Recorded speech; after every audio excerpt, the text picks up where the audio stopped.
Hello, everybody. Peter, thank you very much for that introduction. My name is Yeka. I'm an artist and illustrator. I was born in St. Petersburg in Russia, and now I live in Tokyo.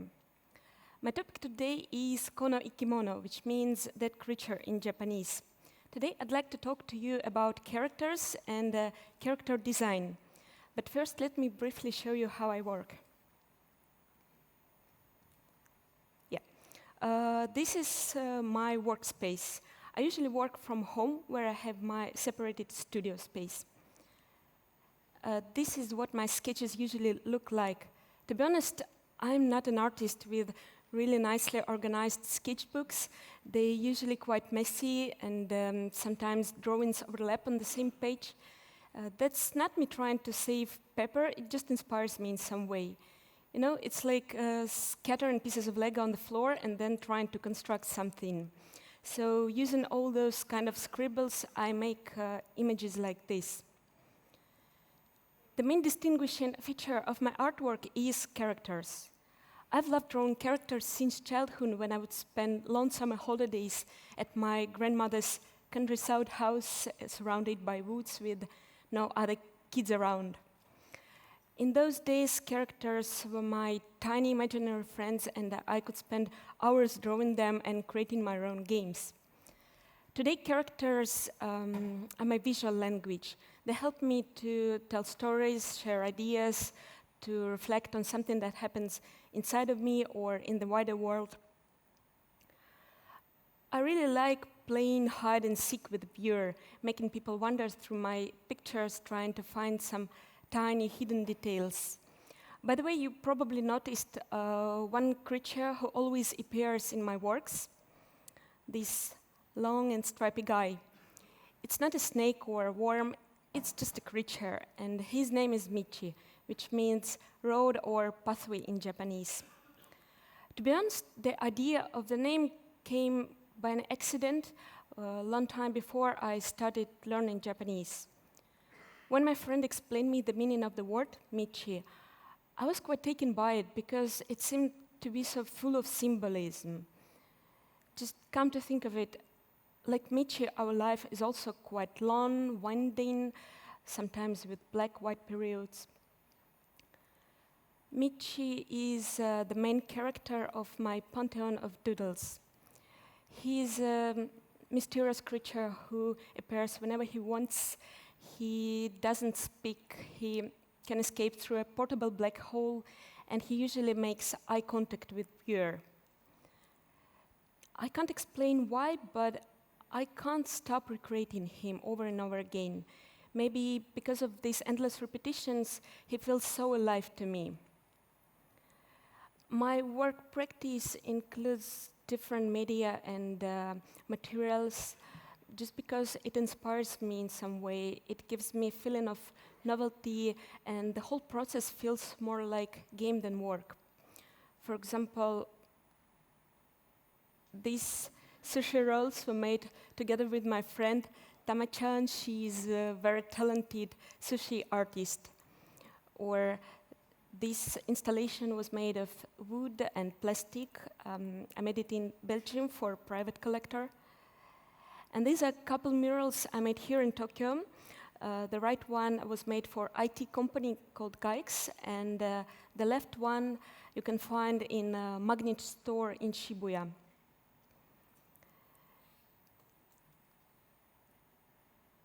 I'm sorry, but something doesn't work with this thing.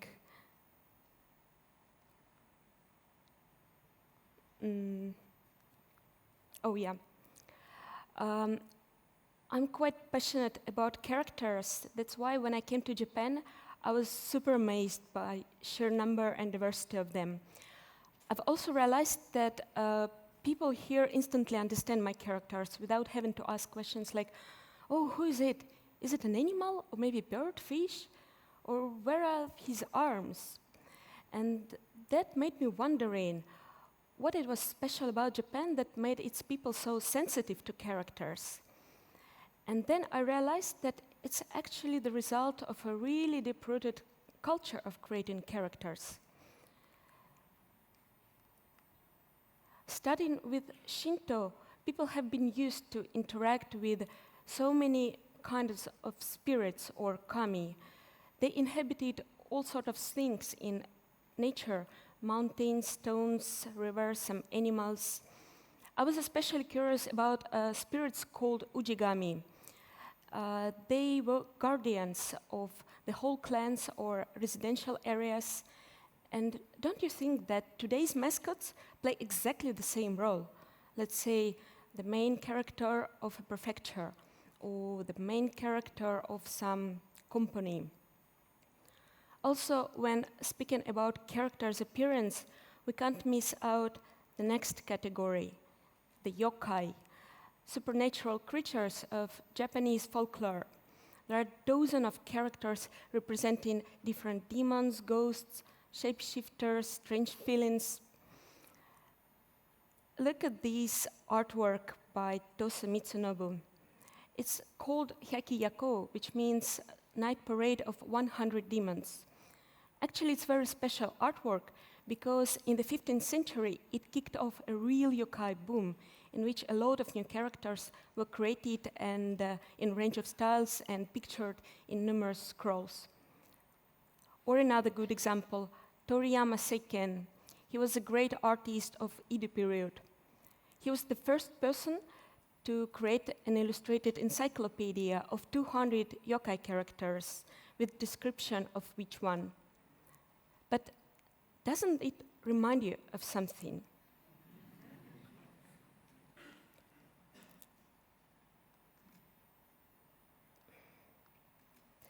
With such a big visual background, no wonder that characters in Japan are taken for granted. Come to think of it, there are so many popular Sanrio characters, plus many licensed characters from other cultures like Snoopy, Disney, Moomins. Also, there are a lot of mascots representing different organizations, events, businesses, regions. Just imagine, Osaka alone has more than 40 characters representing their prefecture. That's why at some point the Japanese government even had officially to start cutting the number of characters because people started losing track of which mascot was which. That's why when I first got to Japan, I felt so great. I felt like in paradise of all sorts of creatures. But sometime later, I got depressed and absolutely lost motivation to draw. You might think, Yeka, why? You should have been so inspired. The true thing is that at some moment I was so overwhelmed by all creatures around that I simply felt like all possible characters had already been created and I just had nothing more to do in this field.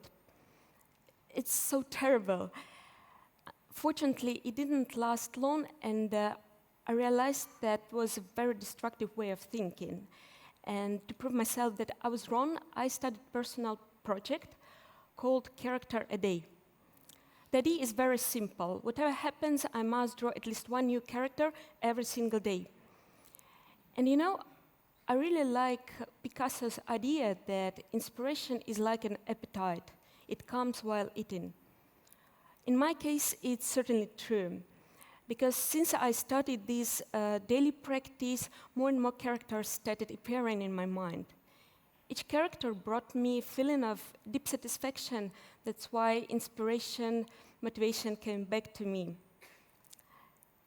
As time went by, more and more characters appeared, and at some point I realized I need to keep track of them. That's why I created a new Instagram dedicated only to this project and called it Kona Ikimono, that creature. And you know, it's very interesting how life's energy flows.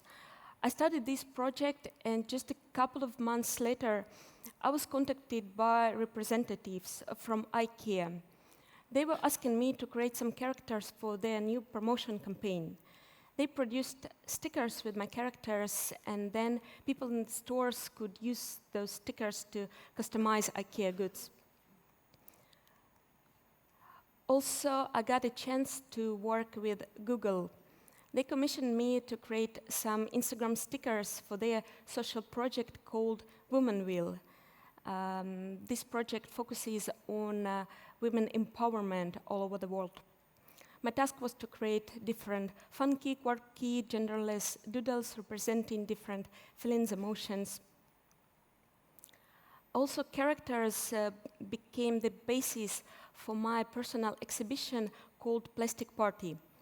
It was held in Ultra Super New Gallery in June last year.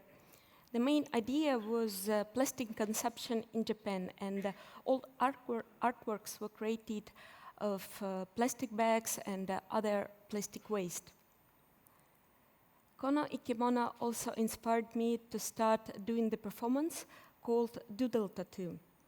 To be honest, I was always curious about tattoo, but never had enough confidence to draw a real tattoo to someone. Partly because I don't have tattoos myself, partly because I was a little bit scared of hurting someone because getting a tattoo looks quite painful. I was also not sure if anybody would want real tattoo with my characters. That's why, to play a role of tattoo master, I started doing performances at public events, such as hotel openings, some gallery events, private parties. So what I do is set up a tattoo corner where I draw my characters as temporary tattoo.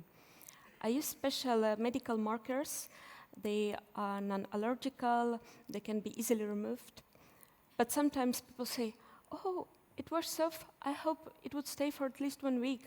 Then I won't take shower. No, please. For those kind of special cases, I always can offer my regular permanent marker. Anyway, while doing these performances, I realized that it's quite an interesting way of interacting with people. Because it's so tactile, it's quite good icebreaker. On the 13th of February, it's going to be 1 year since I'm doing this Character a Day project. Also, it's going to be 1.5 years since I live in Japan. I'm going to keep running this Kona Ikimono because it brings me a lot of inspiration, fun, and also a feeling of accomplishing my own collection. And also, it feels more like the beginning of story, and I hope it will bring more interesting collaborations and some creative adventures. Thank you very much for listening to me today. I really hope I shared my energy with you. If you have any questions, suggestions, please feel free to come and chat during the break, or you can always contact me with social media or by email. If you're curious to see what's going on with characters, you can follow me on Instagram. I wish you all an inspiring day, and thank you very much.